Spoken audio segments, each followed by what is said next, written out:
I'm Dana Denha, and you're watching FYI. Goats, horses, and llamas, oh my! Kids from all over the county learn valuable life lessons as they care for farm animals. Take a look. For 1 week a year, school-age children demonstrate their skills during the 4-H Youth Show. Whether it be arts and crafts, foods and clothing, or whether it be their cows, their pigs, their horses, all their different animals are all here this week for the 4-H Youth Show. 4-H is a group to help kids kind of socialize and help animals. They learn projects, they learn new skills, they learn new activities. They learn how to handle an animal and exhibit and show that animal, how to make the animal grow and be a good quality and health status. The Leaping Llama contest showcases teamwork between the kids and animals. The llamas jump a pole, and you raise it up each time you go through the line, and if you knock off the pole, you're out. They're very fun to work with. They're so fuzzy, and they're very nice. They're pretty smart too. At the end of the show, the livestock is sold at auction. They can use that income to then add to their project earnings and buy more animals for next year and exhibit again in years to come. Stay tuned, and we'll be back shortly with more news and information.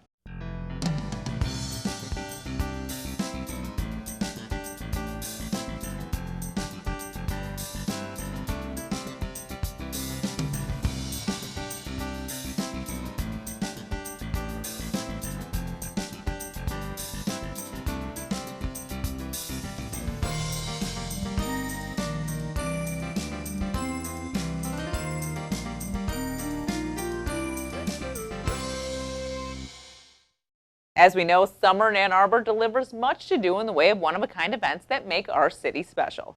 Watch as one transports artistry from all over the globe.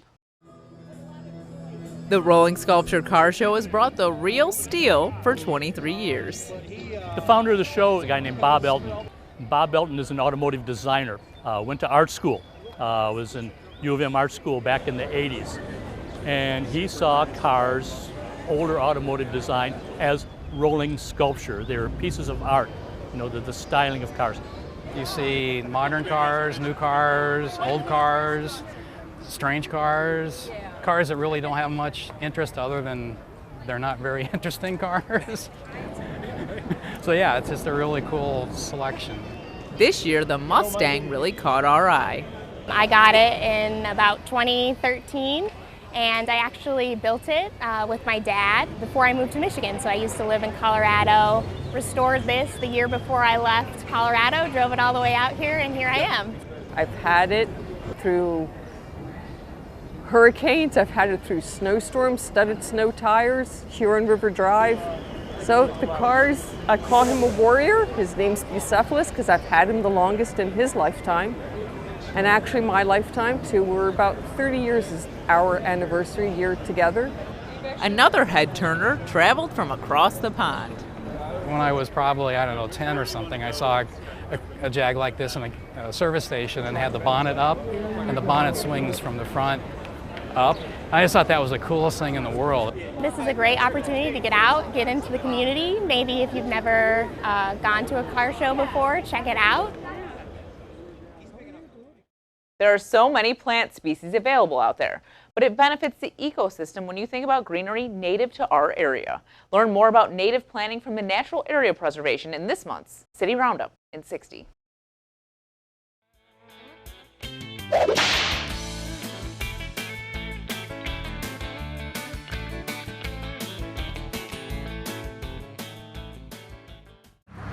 Hi, my name is Michael Hahn. I'm a stewardship specialist with the City of Ann Arbor's Natural Area Preservation. Today we're going to talk about using native plants for gardening. Native plants are not only beautiful, but they're also beneficial to wildlife, such as pollinators like bees and butterflies. So when you're thinking about gardening, you want to think about color throughout the whole season. And so thinking about using penstemon in early June or common milkweed, which would be beneficial to monarchs, or you could use black-eyed Susans later in the summer, or you could switch over and use goldenrods for late August, and even use asters for late fall. Like I mentioned before, native plants, not only are they beautiful, but they're also beneficial to wildlife. The Southeast Michigan Council of Governments, or SEMCOG, is on a mission to make our lives and the plants and wildlife that surround us better.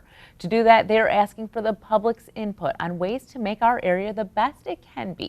Joining me is Kathleen Lomako, Executive Director of SEMCOG. Welcome to the show, Kathleen. Thank you. Glad to be here.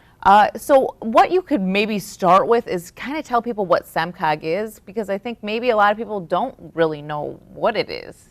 Well, we're an organization of local governments, intermediate school districts, and community colleges in the 7 counties of metropolitan Detroit. So we're a place where officials from those institutions come together to address regional issues. And we tend to focus on things that cross jurisdictional boundaries, because we all know that we may live in one community, we may work in another community, we may go to school in another community, so things that cross jurisdictional boundaries. And we tend to focus on what we can do to make the future better. Yes.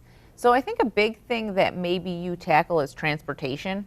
Yes, we deal with transportation, and we deal with a number of environmental issues. Those cross jurisdictional boundaries as well. You know that the Huron River flows through a number of counties and a number of communities. We know that roads, and we know that transit needs to cross jurisdictional boundaries. What are some of the environmental impacts that you deal with a lot? Well, we deal with air quality and what we need to do to keep the air clean. Right now we're in the process of updating our water resources plan. Clean water is important for us to drink, but it also is an asset in terms of making our region more attractive to people who live here, as well as visitors who come here, and capitalizing on water resources as an economic development driver. Definitely. So right now you're doing a big push to get the public's input on your, what is it, the 2045 transportation plan? Right, as I said, we think long term, and we think long term because when you make investments in infrastructure systems, they tend to need to be long term, and you invest a lot of money, so we need to look out in the future. And one of the things we look at is what economic forecasts for the future, population and demographic forecasts for the future, they all contribute to figuring out where do we need to invest public dollars in our transportation system. So coming up September 13th, you're having a meeting at WCC to get the public's input. And what's going to... It's September 12th. Oh, September 12th. Thank you. Sorry. It's good to correct me there. So why don't you tell me why people should come out to this meeting and what to expect when they're there? Well, they should come out to tell us what their priorities are. As I said, our region is 7 counties, and it's hard for us to know all the details of every community, and we know that local residents know their communities best. So we want to find out, we want their input on where do they identify transportation issues. So we've got a website that they can do that on, and really zoom in on a map and pinpoint areas, whether it be a safety issue, whether it be a pavement issue, and tell us where they are and what they think the problem is. At these meetings, we also want them to come and tell us what their priorities are for investment. Should we invest more in traffic safety? Should we invest more in public transit? Should we invest more in improving the pavement condition? So we really are seeking their input so that we can add that to some of the technical information we have and come up with a plan that meets the needs of the residents of Southeast Michigan. And so you're saying that their input means a lot in this Absolutely. plan. And as we say, you all know your communities best. As an organization of local governments, we rely on local elected officials to tell us that, but it's also important for residents to tell us. And not everyone's going to be able to take the time to actually physically be at a meeting, but you do have an online survey that people can take and put their input in there. Correct. and they can find that on SEMCOG's website, semcog.org, and know that our goal is to get as many people answering that survey as possible. And why don't we talk about the survey? It's very detailed. It's a very detailed survey. And what are some of the sort of questions that you're going through with people on it? Well, first we're asking them to locate problems. Then we're asking them to rate different solutions to problems. So what type of treatments for pedestrian travel, for example, are you interested in? Are you interested in bike lanes, or are you interested in bike trails? So I think we're giving them specific pictures to respond to and tell us what solutions they think make the most sense from their perspective. So when does the survey close? So how much time do we have We've left? got till October. Okay, so we have a little bit of time still. Absolutely.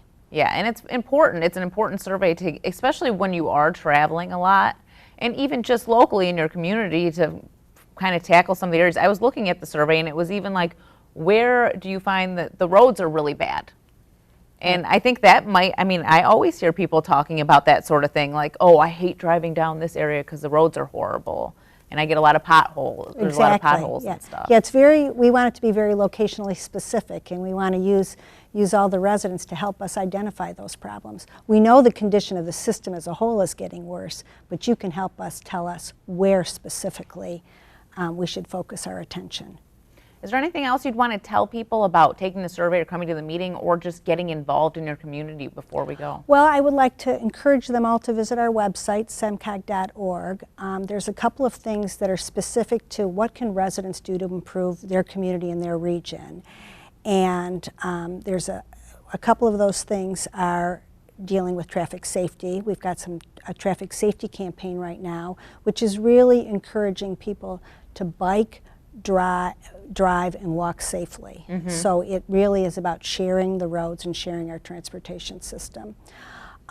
We also have tips for what they can do to clean up the water. What are the behaviors that they can do that will ensure that our water remains clean? Things like picking up after your pet, maintaining your car correctly so that it's not leaking things, sweeping up fertilizer. So all those types of regular activities that they can do in a way that protects our water resources, because they so much define our region.